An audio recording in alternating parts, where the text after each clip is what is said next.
ऋषिंगा में केशवदत्त ब्राह्मण अपनी पत्नी अंजलि के साथ रहता था।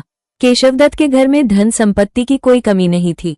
नगर में सभी केशवदत्त का सम्मान करते थे, लेकिन केशवदत्त संतान नहीं होने से बहुत चिंतित रहता था। दोनों पति पत्नी प्रति मंगलवार को हनुमान जी की पूजा करते थे। विधिवत मंगलवार का व्रत करते हुए कई वर्ष बीत गए। ब्राह्मण बहुत निराश हो गया, लेकिन उसने व्रत करना नहीं छोड़ा। कुछ दिनों के बाद केशवदत्त हनुमान जी की पूजा करने के लिए जंगल में चला गया। उसकी पत्नी अंजलि घर में रहकर मंगलवार का व्रत करने लगी। दोनों पति पत्नी पुत्र प्राप्ति के लिए मंगलवार का विधिवत व्रत करने लगे। अंजलि ने अगले मंगलवार को व्रत किया, लेकिन किसी कारणवश उस दिन अंजलि हनुमान जी को भोग नहीं लगा सकी और उस दिन वो सूर्यास्त के बाद भूखी ही सो गई। अगले मंगलवार को हनुमान जी को भोग लगाए बिना उसने भोजन नहीं करने का प्रण कर लिया। 6 दिन तक अंजलि भूखी प्यासी रही। 7वें दिन मंगलवार को अंजलि ने हनुमान जी की पूजा की, लेकिन तभी भूख प्यास के कारण अंजलि बेहोश हो गई।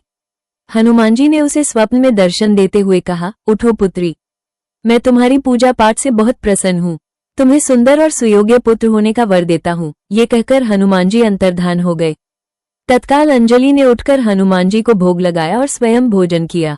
हनुमान जी की अनुकंपा से अंजलि ने एक सुंदर शिशु को जन्म दिया। मंगलवार को जन्म लेने के कारण उस बच्चे का नाम मंगल प्रसाद रखा गया। कुछ दिनों बाद अंजलि का पति केशवदत्त भी घर लौट आया। उसने मंगल को देखा तो अंजलि से पूछा, ये सुंदर बच्चा किसका है? अंजलि ने खुश होते हुए हनुमान जी के दर्शन देने और पुत्र प्राप्त होने का वरदान देने की सारी कथा सुना दी। लेकिन केशवदत्त को उसकी बातों पर विश्वास नहीं हुआ। उसके मन में पता नहीं कैसे ये कलुषित विचार आ गया कि अंजलि ने उसके साथ विश्वासघात किया है। अपने पापों को छिपाने के लिए अंजलि झूठ बोल रही है। केशवदत्त ने उस बच्चे को मार डालने की योजना बनाई। एक दिन केशवदत्त स्नान के लिए कुएं पर गया। मंगल भी उसके साथ था। केशवदत्त ने मौका देखकर मंगल को कुएं में फेंक दिया और घर आकर बहाना बना दिया कि मंगल तो कुएं पर मेरे पास पहुंचा ही नहीं। केशवदत्त के इतने कहने के ठीक बाद मंगल दौड़ता हुआ घर लौट आया। केशवदत्त मंगल को देखकर बुरी तरह हैरान हो उठा। उसी रात हनुमान जी ने केशवदत्त को स्वप्न में दर्शन देते हुए कहा, तुम दोनों के मंगलवार के व्रत करने से प्रसन्न होकर पुत्र जन्म का वर मैंने दिया था, फिर तुम अपनी पत्नी पर शक क्यों करते हो?